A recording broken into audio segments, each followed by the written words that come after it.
Guess what? We are flying the friendly DMT skies. I'll drive from Birmingham to Austin, Texas. And I also understand you don't want to hear about this bullshit. At least I hope you don't want to miss it. Come on, man, help me out. Can I get a honey bun? Thank you, mommy. DMT is the strongest psychedelic on the planet. You ever thought about trying this? Let's cowboy up and try it. Kind of, bug nuts crazy motherfuckers. I was not a fucking weirdo. Turns out I'm a little educated. That kicked my fucking ass. Absolutely slaughtered me. Hey, it's a 15-minute trip. You can't beat that. Well, you're just stuck like Chuck. I can do 15 minutes. It's being looked at for treatment of Parkinson's disease.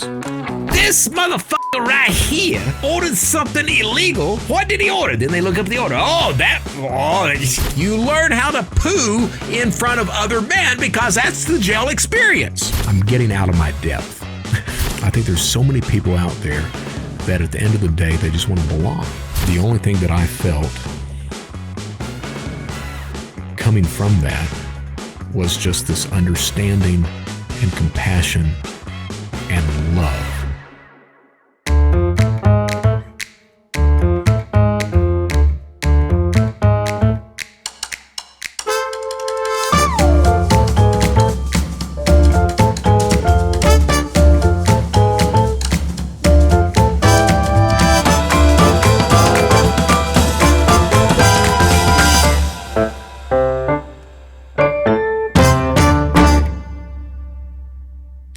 I'm Brett Johnson, former United States Most Wanted Cybercriminal, now good guy and host of The Brett Johnson Show. Today's episode, guess what? We are flying the friendly DMT skies. That's right, dimethyltryptamine, and I even said it right. I can't even believe it. That's what the show's about. Before we get to that point, we've got a few things to do before we start talking about my DMT experience. The first is, I was recently in Vegas. That's right, Viva Las Vegas. And you know what I find? I find that the more I go to Vegas, the less I want to go to Vegas. So this last time, I tend to go to Vegas at least once a year for conferences. The vacation stuff is way gone. I no longer want to vacation in Vegas, but conferences, meet people, do an interview, something like that. This last trip, I was talking at the ATMIA conference, which is an outstanding conference. They deal with, oddly enough, ATMs. We're going to do a show about the Vegas experience. We're going to talk about Zach Bagans' Haunted Museum. We're going to talk about the Sphere, which is a very impressive stadium, auditorium, venue, whatever you want to call it, at least from the outside. We're going to talk about that. We're going to talk about some other things and how Vegas has changed over the years on an upcoming episode. Let me tell you, you don't want to miss it. At least I hope you don't want to miss it. This is the Brett Johnson Show. We've got two shows. We've got the Brett Johnson Show, and then we've got Criminal Thoughts with yours truly, Brett Johnson. Take a moment. Find them on your favorite platform. Hit that subscribe button because I need subscribers. I'm trying to get this stuff where I can actually pay for it from the viewers that are watching the show. Right now, it's coming out of my pocket, and while my producers are very happy with their fees, I am not. So please, please, please, please subscribe. If you like it, subscribe. If you don't like it, subscribe. Just give me a little helping hand is all I'm asking for.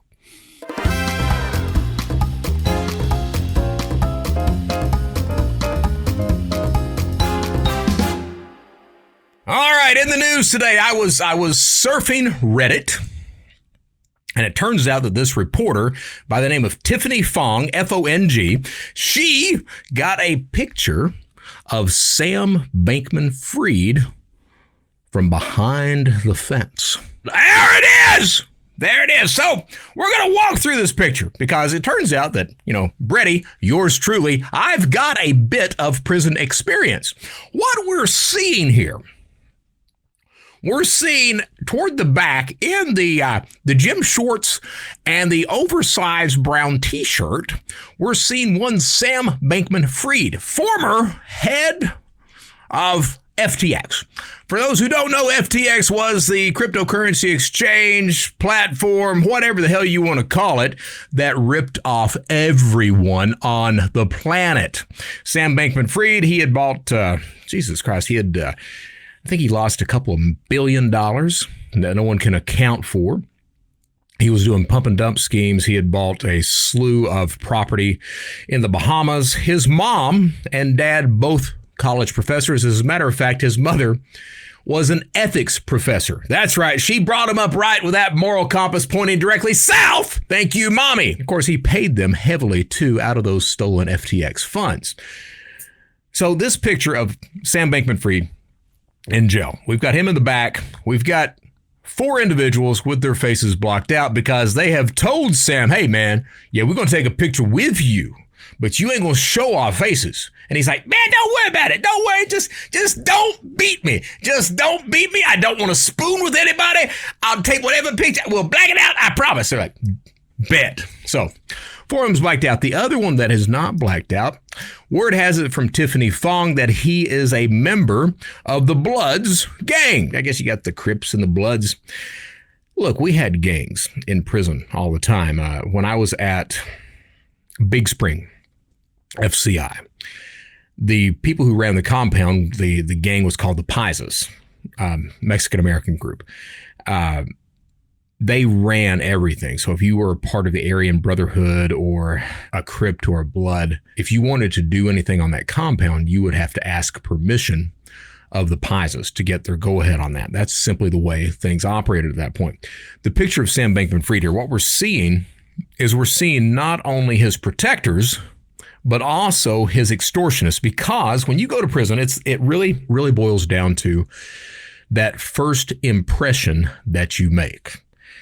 Understanding, and I've spoke about this before, understanding that an environment like that is strictly predator versus prey. Are you going to come in basically with the prey mindset that you're looking around everywhere, just kind of scared to death, don't know what's going on, just kind of, scared that you're going to have to avoid prison rape every Sunday as your leisure activity? If that's the case, you're coming off like that. People sense that. The other inmates sense that almost immediately. They get that weakness that's emanating from you, and they tend to capitalize on that. At the same time, Sam Bankman, he's kind of got that Jared Subway look going on. Not saying he is. I'm just saying he's kind of got it. That disheveled Jared Subway, unshaven look that's going on. The way these things operate, you get someone like that comes into the environment and into a prison system. At that point, people already know who he is. They know that he's got money. So you'll have people like these individuals that will circle around him and sort of befriend him. So what's happened is that first week he's in there, when he actually has money hit the books and he's able to order whatever he wants to off commissary. So commissary, you can get, Coca-Colas, you can get potato chips, honey buns, packs of tuna, hygiene stuff, whatever that may be. So he's ordered his, $100, $150 in commissary. He's gotten it in. And when he's gotten it in, he's had a group of people, some of these guys that are in this picture, he's had a group that's kind of circled around him and said, hey, man, can I get that? Can I get one of them honey buns, man? Come on, man, help me out. Can I get a honey bun? So he's giving them a honey bun. And it starts like that. Before long, they're actually giving him a list of what to get them on commissary. Don't worry about a thing. Ain't nothing going to happen to you. I got you, man. I got you. Ain't nothing going to happen to you. Meanwhile, there's nothing going to happen to him because he's already being extorted by this gang. This is the way that prison operates. You can tell by looking at him, he looks like a fish out of water. You can also tell that the other guys that are around him are very comfortable with their new guinea that they've got there. Now, I would assume, I don't think he's not been sentenced yet, so he's at a holding facility, one of the federal holding facilities, and you can tell that also by the color of the items that they're wearing. And in federal holding, you're given the brown or you're given green, and that's what you wear. So, same thing for the shorts. Those shorts have been around on commissary since I was in prison. So he's in a federal holding right now. Once he gets sentenced, at that point, he'll go through Oklahoma City. He'll go through Atlanta federal holding, or maybe even Orlando if he's close enough to that point. But he'll go through one of those three places before he hits his final destination. You're looking at him doing I'm guessing he does at least 20, maybe 30 years as a sentence. That means that his initial prison will be probably a maximum security until he works his way down to a medium. And he may only be at a maximum for a few months. The problem with a maximum is typically when you go in, by God, it's gladiator school. You are going to either join a gang or pay somebody to protect you, or just pray that nothing happens to you, and prayers are usually not answered from behind the fence. So he's going to have a lot of difficulty when he gets in there. This first picture, I think, is very indicative of the types of problems and issues that Sam Bankman-Fried is going to have. And, the thing is, I got to tell you, I don't think it's other inmates' jobs to enact punishment on someone. Now, certainly Sam Bankman-Fried is a piece of scum, filth, whatever you want to call it, but it's, he's going to be sentenced to a massive amount of time, and I don't really agree with other inmates that choose to victimize the other people who are doing time in there. That being said, that simply is the way prison is, though.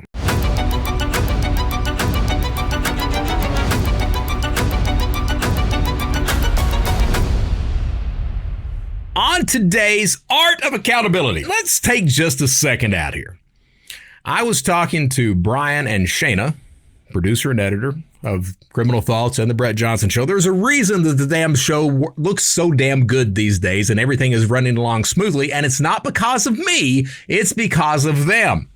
I told them yesterday, is yesterday or the day before, we had a production meeting, and I made the comment that, hey, I'm actually kind of glad that I did over 100 episodes of podcast before I brought a production team in, because I really do appreciate and understand the amount of work that you guys are doing. I just wanted to give a shout out to Shayna and Brian again. And I also wanted to say, anyone who's watching this, if you're thinking about a podcast, if you're doing a podcast and you're not able to get the edits that you want, or the sound that you want, or the guests that you want, or the vibe or the feel or what have you, please reach out to the Procast team of Shayna and Brian. They do an outstanding job. So that's my plug for the day. You can't beat that. The reason I say that, now, I've done a lot of different shows. I've done the online fraudcast with Carice Hendrick. From there, I went over into the Anglerfish podcast. And then today we've got, the Brett Johnson Show. We've got Criminal Thoughts as well. When I was doing the Anglerfish podcast, the first 17 episodes are basically my story, trying to break it down. And I bring people in to interview that can talk about whatever that subject on my life is at that point in time. The first few episodes, I had my sister Denise talking to me about growing up, about the abuse that we suffered and the types of, the life that we had as children.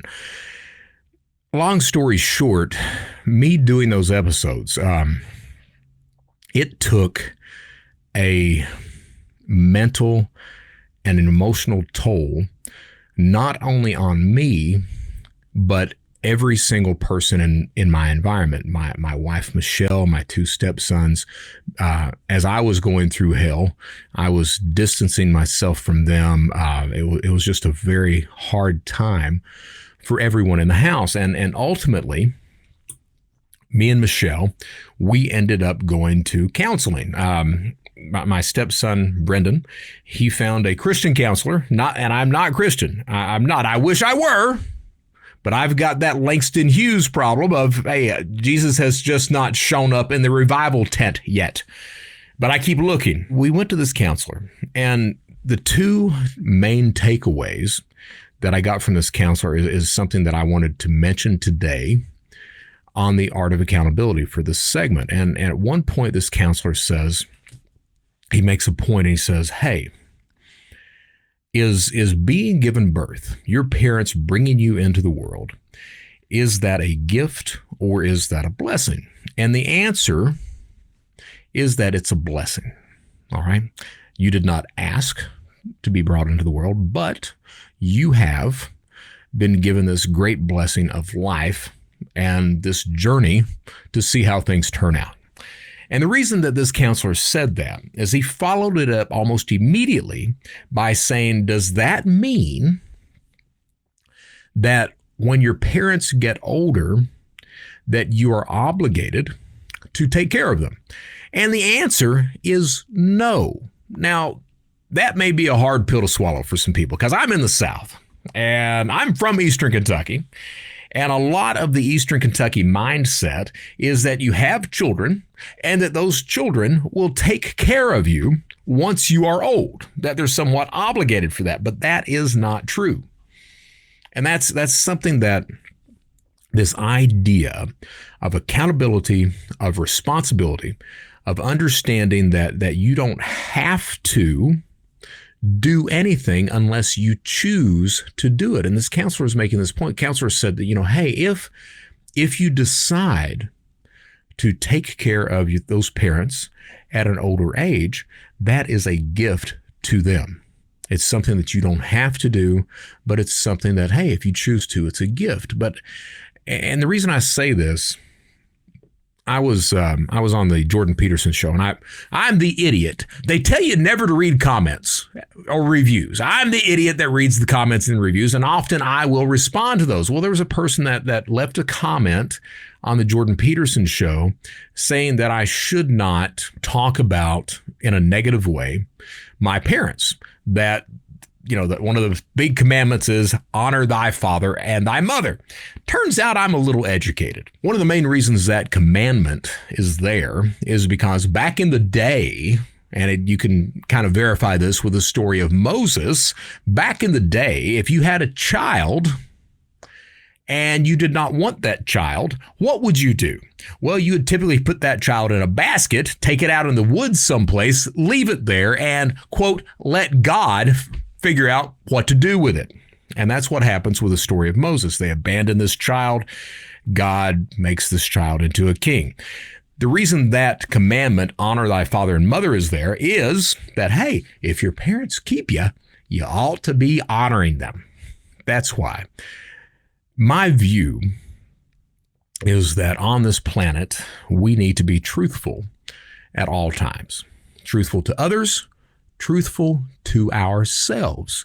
If you feel that you're obligated to do something, you're dismissing the power of choice that you have.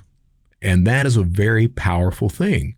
So what I would say, and this is just the first part of what this counselor told me, what I would say is take the time to reflect and then make the decision as to whether you try to help or support your parents once they become of that age. My dad, for example, I took care of my dad the last year of his life. He moved in with me, and it got to the point that I had to bring him every meal, had to help him with the bathroom. After he used the bathroom, I had to clean up after him every single time. Became very frustrating, but looking back, I was honored and grateful to have the opportunity to take care of the man and to help him on his way out. And I really think that I did that to the best of my ability. And that was not because I was obligated to do it. It's because I made the choice to do it. And I think that for those out there who are listening, that this is something that you really need to adopt that mindset. The other thing the counselor said, and this is a longer Art of Accountability segment, but the other thing the counselor said is I told him, I was like, hey, man, I've got 2 stepsons. I don't know how to raise a friggin' kid. And I made the comment, and I'll make that comment today. I've got 2 stepsons, and usually I want to kill them about once a day. That doesn't mean I don't love them, but I still want to kill them about once a day. Well, this counselor, he was like, hey, no one knows how to raise children, but as long as you act in love, you're going to be on the right track. Things are going to be okay. And I think that that not only applies toward raising children, I think it applies toward all of our relationships with our spouses, with our, if you got a girlfriend out there, not only that, but with your peers, with every single relationship that you've got. I think it really, if we can look at just not acting out of anxiety or anger, stress, but just out of love, I think we can't go too far off. And that is today's Art of Accountability. All right, so that means it's time for the meat of today's show. Brady flies the DMT skies. Yes, I did try DMT, dimethyltryptamine, which that is a mouthful. I had to actually go on the wiki and look at it several times in order to say it right. Then I watched a YouTube show to make sure I was saying its name right. Got it right, though. Happy about that. Now, here's the thing. I am 54. Those who have listened to my story, especially my story about childhood, I was always scared to try any type of drug because I did not want to lose control of myself. And there's a reason for that. Looking at my childhood and geez, I didn't know I was going to go down this path. Looking at my childhood, me and my sister, we went through a lot of abuse, a lot of negligence. When I say abuse, it was emotional, verbal, mental. There was physical abuse in there as well. There was a lot of negligence. My mother was the harbinger of all of that abuse. My father was the other adult in the room that let it go on and didn't stop it. As children, me and my sister really had no control of anything. It got to the point, and I've talked about this before, it got to the point that when I was very young, 7, 8, I would catch my mom and dad gone someplace, and I would urinate on the floor. I would basically piss the carpet like on Lebowski. Hey, at least I'm housebroken. And I didn't talk about that until I was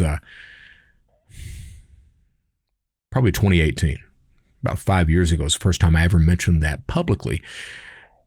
I was on a stage and I'd been telling myself, hey, just be truthful. Whatever you want to talk about, get it out there. And I was talking about the abuse and that came out. And there was a lady after my presentation. She came up to me and she was like, hey, before I got into cybersecurity, I used to work with abused children. And what you did is not abnormal. It's actually a control mechanism. It's the only control that you had was your own bodily functions. So while that is a very embarrassing thing to admit, I try to understand that. And I'm grateful that this woman took the time out to tell me that I was not a fucking weirdo. So Brian's like, yeah, man, I think you're still a fucking weirdo. Just say it. That was just one thing that happened. As a result of that, I grew up not drinking, not smoking, not doing anything else like that. My entire life, I have had maybe 5, 6 joints total. Don't like marijuana, come to find out. I don't like losing the track of time. I don't like being out of control. I didn't start drinking until I was 34. And then, by God, I did try to make up for it, and I enjoy me some alcohol to this day. Drug use for me has always been something that I have tried and successfully stayed away from. Now I'm 54. And I've been rounding the corner, putting those old skeletons in the closet of my abuse and my horrible activities for many, many years as a criminal. I've been putting that stuff behind me. And as I put that stuff behind me, I guess that there's something in me that's like, you ever thought about trying this shit? And sometimes I do. I was in Austin, Texas a few weeks ago. I'm in Birmingham, Alabama. Chose to take the road trip. That's right. I've got a nice little Acura out there. I was like, shit, I'll drive from Birmingham to Austin, Texas. Horrible idea. Good idea on paper. Probably not. Horrible idea in practice. So 12 hours later, I get to Austin, speak the next day for a conference, drive back. So I drive up to Dallas and then over to the side because at that point in time, I was thinking about going to visit a cousin of mine, but she was way out in the deep woods. As I'm getting into the Dallas area, I saw this billboard, bing, and it was talking about gummies. Now, I've never had a gummy before, but I saw the billboard and I was like, I considered it. I considered it more than in just a passing fashion. I was like, gummies. I understand that gummies are not that bad. By the time I get to Dallas at 5 o'clock traffic, stuck on the interstate, right at an exit, look off the exit, there is a gummy/vape shop. Shit, it's like a sign. Let's pull in. So I pull in, go in. Fortunately, there was this nice young lady there. She walks up to me and I tell her, I was like, hey, I'm 54. This is my first rodeo. I don't know what I'm doing. Please help. And she does. So she opens up the cabinet and she starts getting this shit out. And she's like, look, this is the weakest that we sell. This is what you want to start out with. Weak? Shit, I ain't weak. What do you got? So then she pulls out this other thing. She's like, well, this is the strongest that we've got. It's got 7,500 micro units or whatever the shit the doses are of THC in it. And I was like, that sounds like exactly what I want. She's like, no. She's like, look, when they say that this stuff is powerful, by God, they mean that. You really need to start out with the low stuff. And I looked at it, I was like, look, I'm in Alabama. We don't have access to this stuff. It's illegal. So I'll take your weak stuff. Also give me the potent stuff. That way I can try that if I decide to. She looks at me kind of funny. She's like, please just follow the directions. I absolutely will. Don't you worry about it at all. $160 later, I walk out of the vape shop. I don't make it home that night. I actually make it to Monroe, Louisiana. Pull in at 9 o'clock at night, dead tired. I've got my bag of gummies. I've got my luggage. Take them up to the hotel room. Get in there. I'm looking at the bag of gummies, get out all the things. So I've got the little dipping things that you put in your lips. I've got the little gummies and I got all this stuff. And I'm like, what I can do, I won't take a whole one of the really strong ones. I'll just take like an eighth of it is what I'll do. Well, let me tell you, that kicked my fucking ass. There is no doubt about it. Absolutely slaughtered me. I finally understood what the concept of getting high was, because by God, I felt like I was floating. I felt like the ceiling was moving. I felt everything in the world. And I was like, I have decided that I still do not like marijuana, THC, CDB, or anything else like that. CBD. There you go. Whatever the hell it is. Yeah, CDB is the Charlie Daniels band. That's my gummy story. Now, a few months ago, I try to keep an open mind. I do.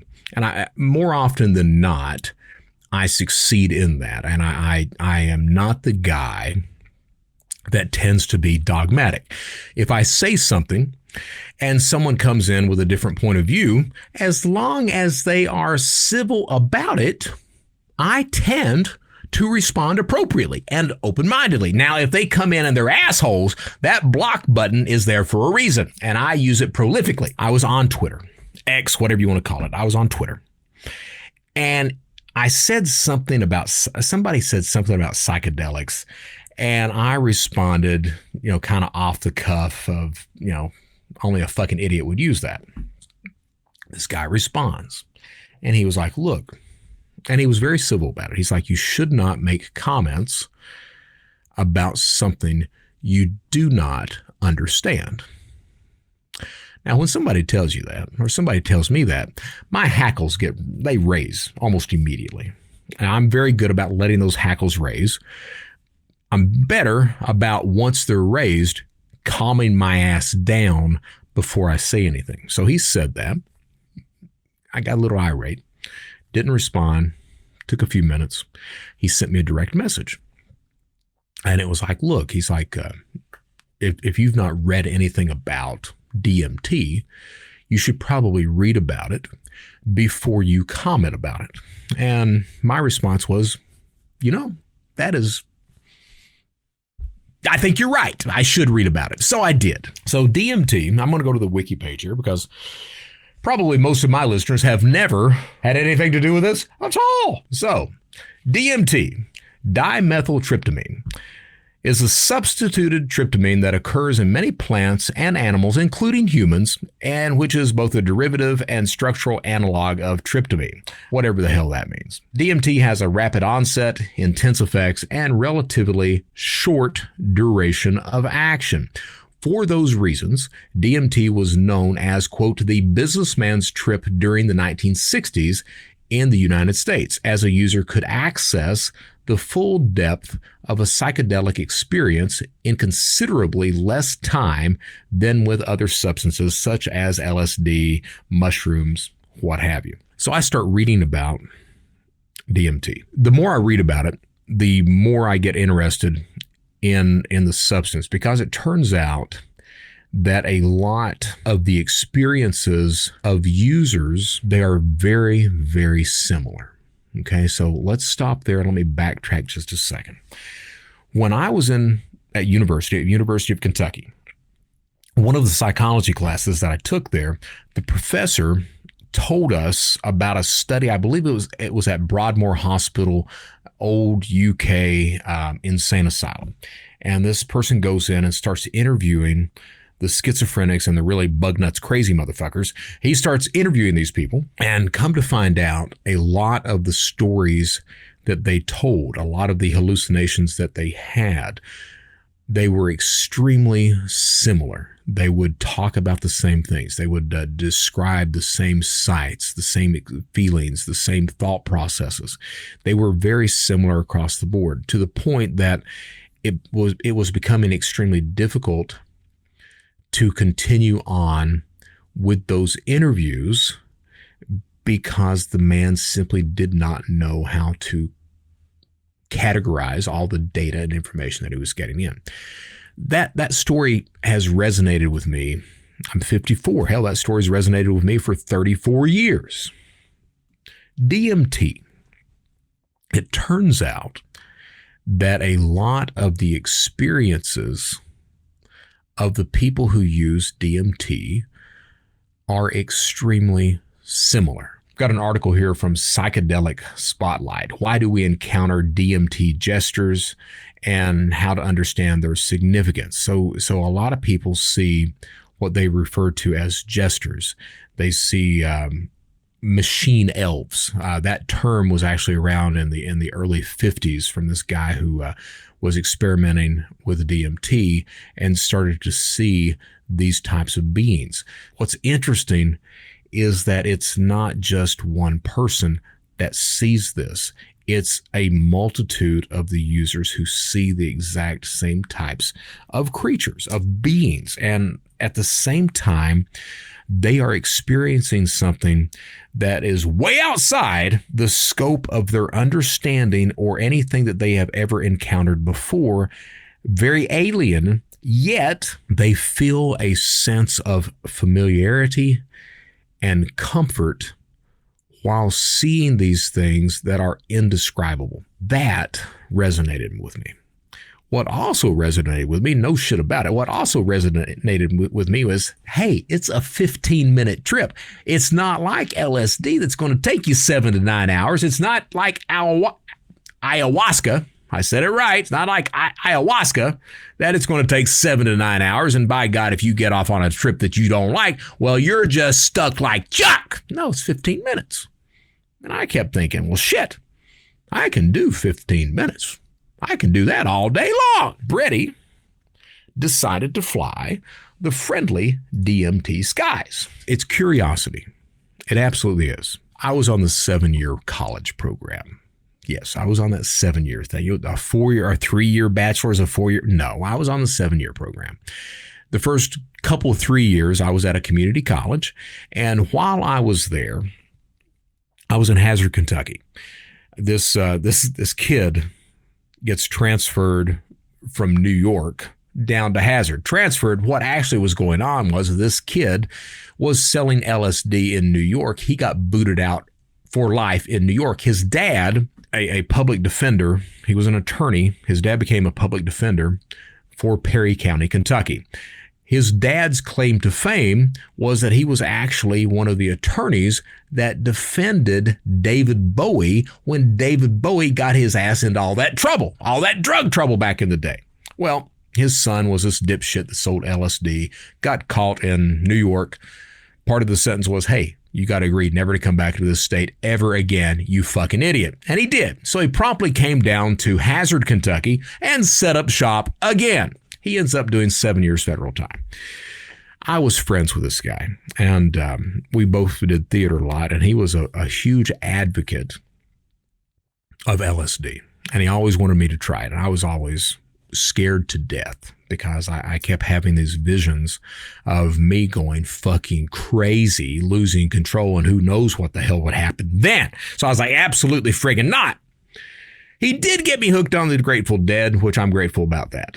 Outstanding band, live, suck in the studio. Live, outstanding. So now we're at this DMT, and I never want to try LSD because that length of that trip, this 15-minute thing. I was like, man, I can do that. Shit, if it goes really south, I can buckle my ass down for 15 minutes and be okay at the end of the day.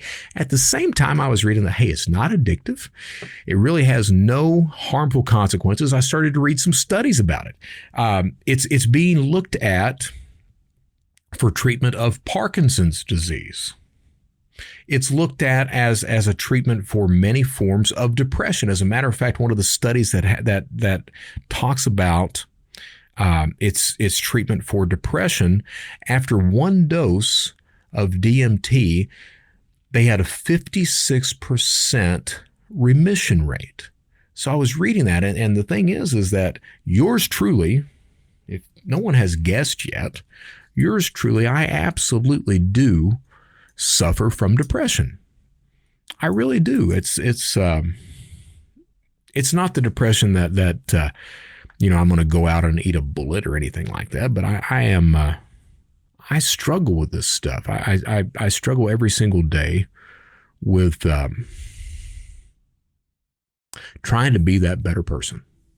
And I'm not saying, don't think this at all. I'm not saying that drugs are the answer to curing what's inside of you. I don't believe that. I don't. I believe that my belief is that it's a choice that if you're in the doldrums, if you're experiencing depression, anxiety, stress, whatever, I do believe that, hey, you need to work on yourself and try to overcome that. But that being said, I am absolutely aware that people have many forms of depression where, by God, they need medication in order to function every day. People have varying degrees of stress and anxiety where they need medication in order to go about their daily routine. I'm absolutely aware of that. So it is a conflict with me. It absolutely is.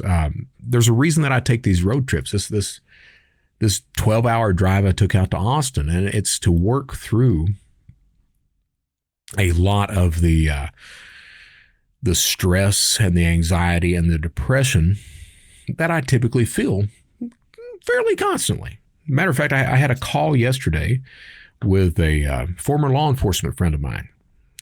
He works at LexisNexis right now, and we talked for about 40 minutes. And he was like, we were talking about doing a show and everything. And he tells me, he's like, look, he's like, another reason I wanted to talk to you was just to make sure you are all right. And I was like, Paul, man, I'm all right. Well, now I'll tell you, when a man says that he is quote unquote all right, what that actually means is that, hey, man, yeah, I'm battling some fucking demons right now, but I'm okay. I'm making it through it. And I also understand you don't want to hear about this bullshit. So men typically look at other men and say, hey, I'm all right. What about you? I'm all right too. Which means, yeah, we're in the same fucking boat together. We're battling whatever those demons are, and we're making progress. And we're not going to bitch about it to other people. That's typically what that shit means. So I told Paul that I was all right. I had a woman reach out to me. She made a comment on one of my YouTube channels, and she commented that I was a guy who would take those chances. That would, I was always looking for that rush of adrenaline. And I sat there and I looked at the comment for a minute, and I was like, it occurred to me that because of the life that I've had and the life that I've led, she was right. I am the guy that will take those chances, that always looks for, that will do things that no one else will do. And I guess that's part of this DMT thing too, the curiosity, the experience that's shared among users that's very extremely similar, seeing the same types of things, experience auditory, visual hallucinations, that sees that. So I got it in my head. Let's cowboy up and try it. So where do you get DMT? Well, I got it off the dark web. There are several dark web criminal marketplaces that sell a variety of criminal products and services and substances. Now, getting DMT is illegal basically across the entire planet, except in certain religious circumstances. So you can actually go online. You can find ayahuasca churches. Ayahuasca, the active ingredient in ayahuasca is DMT, one of the active ingredients. Ayahuasca, those trips comes in a tea. Those trips will last you typically, 5, 7, 9 hours. Not something I really wanted to do. I wanted that 15-minute trip. So you can buy DMT vape cartridges on the dark web. A gram of this stuff in a vape cartridge will run you around $70 to $80. And I'm sitting there going, okay, $70 to $80, send it. So I got myself some Monero, which is, for those who don't know, if you're going on the dark web and you're wanting to buy something, they want cryptocurrency. Back in the day, which I mean just a few years ago, back in the day, the way that you would pay for, if you were buying stolen credit cards, if you were buying testosterone, if you were buying today DMT, well, back then if you were buying DMT, you would pay for it with Bitcoin. Well, it turns out that Bitcoin is not anonymous. So you buy that shit with Bitcoin, and guess what? 3 to 5 years later, once that marketplace gets shut down, if it gets shut down by law enforcement goes through all the Bitcoin wallets and they sit there and say, ha, this motherfucker right here ordered something illegal. What did he order? Then they look up the order. And before you know it, you got a knock at the door.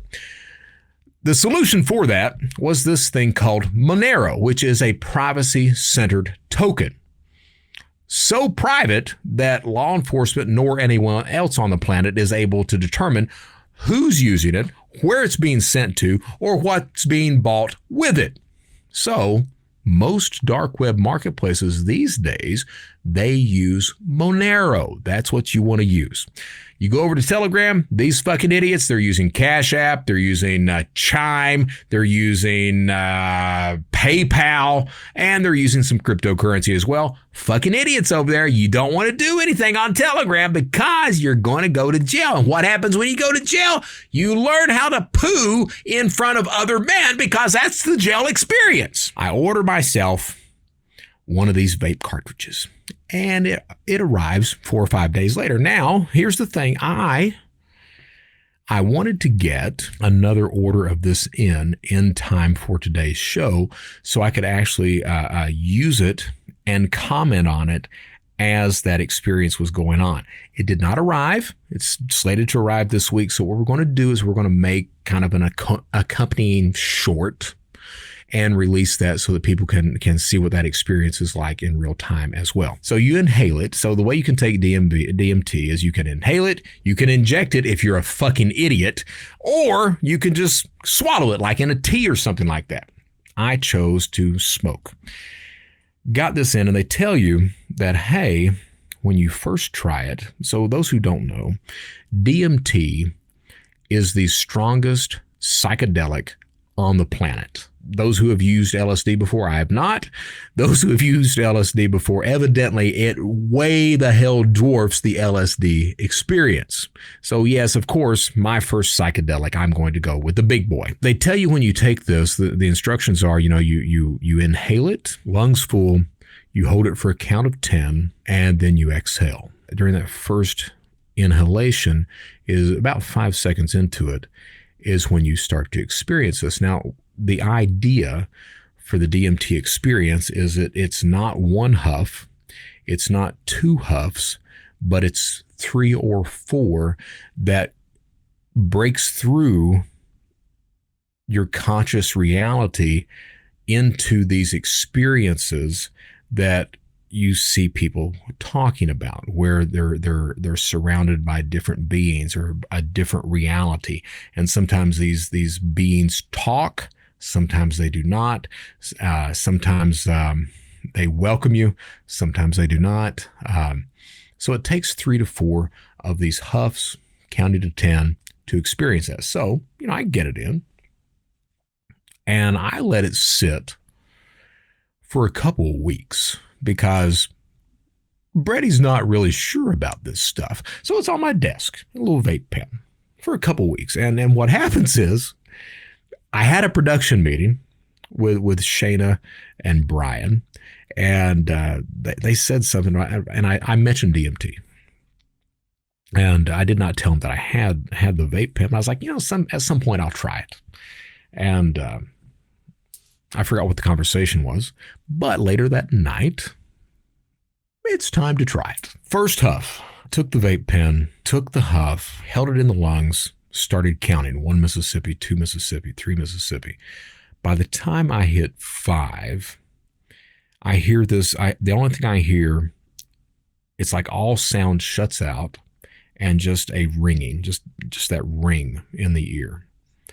And then I hear almost this knocking, and that knocking has been present through that throughout the entire experience with that vape cartridge. It's like you're knocking to gain entry. So it's kind of this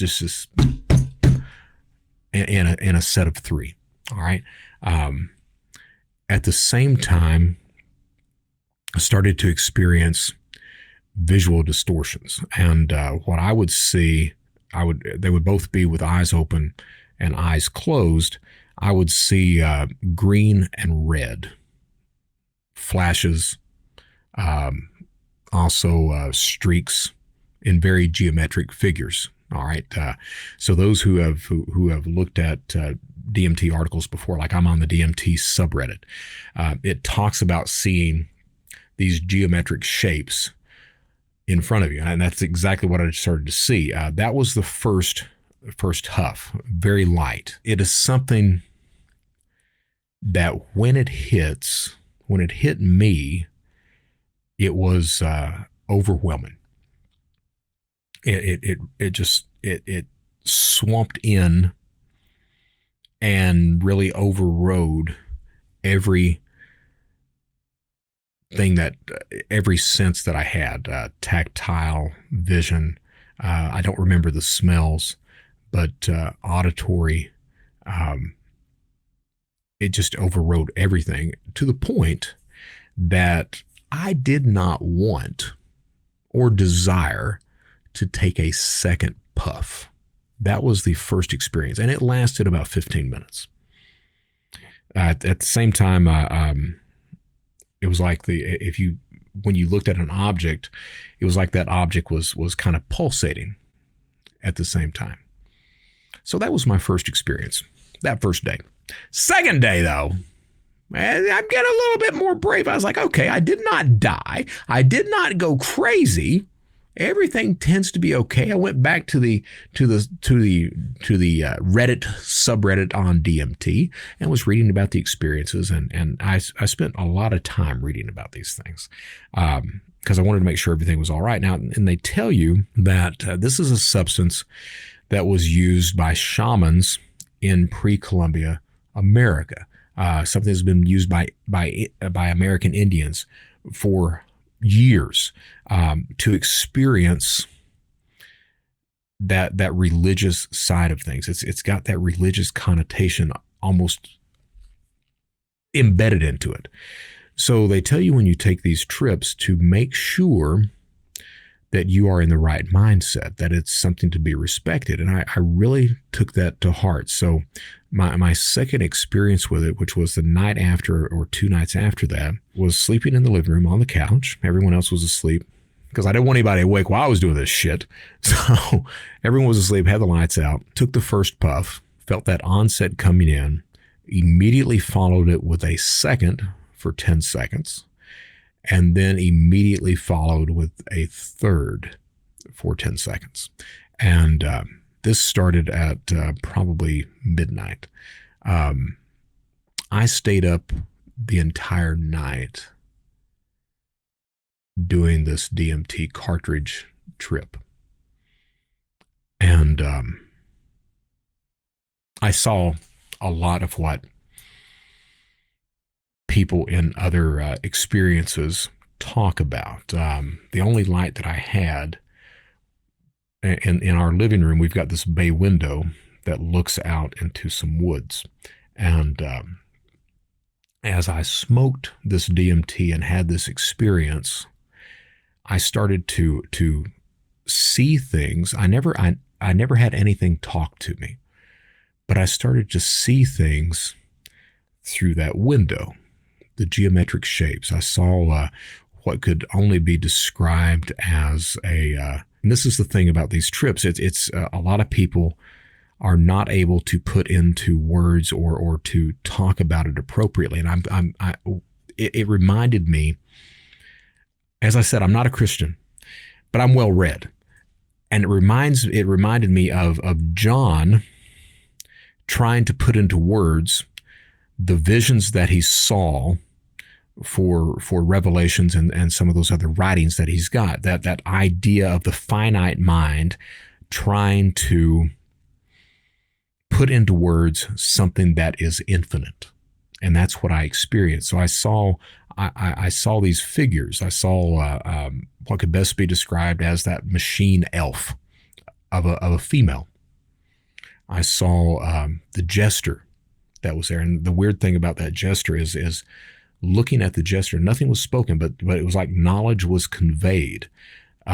Looking at that jester's face through that window, started out almost mocking, and then as that trip continued, turned from mocking to humorous to understanding. And at the same time, there was this other type of being there, and it just saw the head, and the only thing that could be described as that is just I don't want to use the word elf. I don't think that's right, but I don't really understand or can put it into anything else that's somewhat comparable. Not a machine elf though. This was just a big kind of elf face in the window. And reading on some of these experiences, the familiarity, but also the almost a dispassionate being that's out there. And that's what I saw in this I'm getting out of my depth is what I'm getting with these descriptions. So I saw these things. I saw this one face that morphed from. I got this idea of this face being a noble face, a king-like face, and the more I looked at it, the more it morphed from that king-like face into an animalistic type face, and the entire time, not scared, not worried, just a feeling of, as the articles say, a feeling of familiarity, a feeling of peace, and more than that, a feeling of belonging to something that is bigger, but is full of compassion and love and understanding and not judgmental, was my experience. So I saw these sights, but more than anything was those feelings that was emanating from somewhere of compassion, of understanding, of not judging, of just love. Now, that being said, what do I think about that? I am not. I've always wanted to be a religious person. Always. I've always wanted that belief structure. I do not know, as real as that seemed, I do not know if that is something that is coming from the outside in or something that comes from the inside out. And I think that's a lot of the issue with DMT. I think that looking at it now, and I'm probably going to try DMT about once a month, but looking at it now, I think there's a reason that with a substance like this, the shamans, even people today, attach a religious context to it. I think that the experience is going to reflect what you are bringing to it. So if you're bringing to it a chaotic mind, if you're bringing to it a lot of strife, a lot of stress, I think that you read very few bad experiences with the DMT. But I think that those negative experiences are a result of the individual using it and whatever type of baggage they're bringing to that experience. And I think that's one of the reasons that as you read Reddit and some of these other studies and experiences that are going on, that religious context is almost embedded into it. That if you approach it with this idea of, hey, I'm going to approach it with an open mind, positive, that you will get that in return. That's part of my belief of what's going on right now.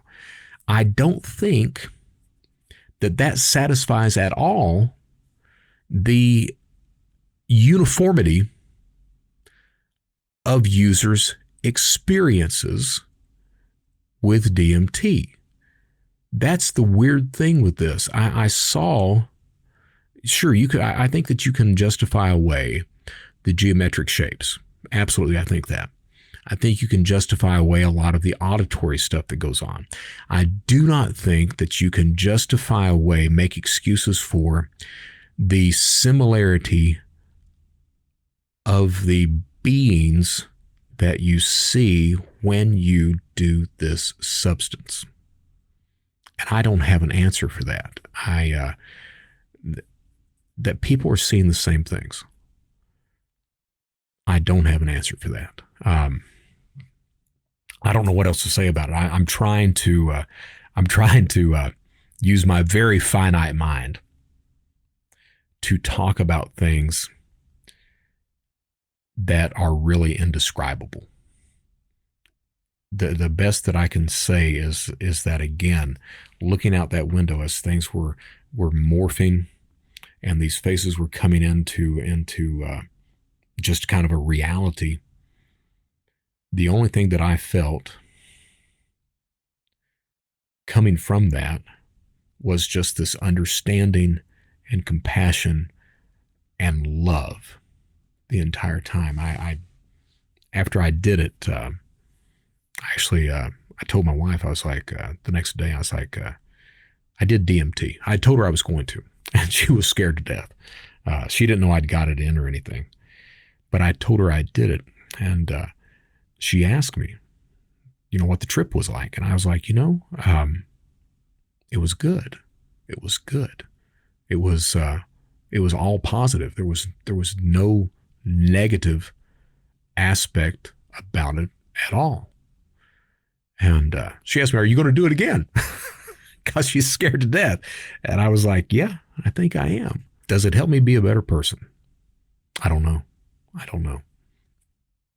Did it help with the depression or some of the anxiety and that baggage that I have, that I carry with me every day? I think that the sense that I got of belonging to something, of something being out there that's not judging, that just accepts you for you, I think that did help. I really do. And I'm trying to be very self-reflective about this. I wanted to share this experience today because there's been a lot of articles written about it. A lot of people poo-poo it away. And I think a lot of people are consider the use of psychedelics to be very taboo. The interesting thing is that, you look at medicine back in the 1950s when people were experimenting with DMT, with psilocybin, LSD, MDMA. A lot of the advances in medicine were happening right there, and then they got shut down. Now we're just, we're 70 years later, and we're seeing DMT is being used to treat Parkinson's, to treat depression. I'm not for self-medicating. I've always been against that. But I will tell you, there's something to that. There absolutely is. My name is Brett Johnson. I don't know how else to close out the show other than my experience on that. I will continue to update about these experiences I'm going through. I'm not a druggie. Believe it or not, I'm not a druggie. But I just think it's very interesting, especially for someone who has never done that before, who's never really wanted to do that. This idea of belonging to something bigger than yourself. We've got so many distractions in the world. Typically in the United States, we've got the distraction of right wing versus left wing, or woke versus anti-woke. And the idea, I did this, and that feeling of belonging to something. I think there's so many people out there that at the end of the day, they just want to belong. We don't know our next door neighbor's names a lot of the time in this society. And when you do a substance like DMT, that feeling of just belonging to something bigger, not really able to voice what that is, I think it gives a worldview that is only beneficial. I really do. It's like I said, I've never experienced anything like that, man. And 15-minute trip, hell, I'll do that all day long. I did that one night. But my name is Brett Johnson. This is the Brett Johnson Show. Look, guys, if you like the show, please subscribe. I really do appreciate it. I kid a lot about it, but please subscribe. I cannot thank you enough for not only listening to this show, but also tuning in to the Criminal Thoughts podcast, where we talk about all things crime related. We're going to have we've got some outstanding guests coming up on that. The Brett Johnson Show, as you see, it's basically, hey, Brett Johnson becomes a better guy. All those lessons on that, but it's other stuff other than that too. If you like the show, please subscribe. If you don't like it, please subscribe. Leave a note in the comment section either way about what you like, what you don't like. Send me an email, Brett, B-R-E-T-T, at thebrettjohnsonshow.com. Whatever you want me to talk about, I'll try to get it in. If you want a guest on there, let me know. If you want to be a guest, hey, shoot me an email. We'll make that shit happen. I'm Brett Johnson. This is Brett Johnson Show. We're going to close things out. How do we do it? We do it the exact same way every single time. I mean, I could quote Dr. Timothy Leary if I remembered the quote. What's that quote, Brian? Tune in. What is it? Tune in, turn off, drop out. What is that shit? Turn on, tune in, drop out. That may be more apropos for today's episode than, stay safe, stay vigilant, just do the right damn thing. But we're going to end it like that anyway. At the end of the day, just do the right damn thing. I'm Brett Johnson. Thank you so much for tuning in. Until next time.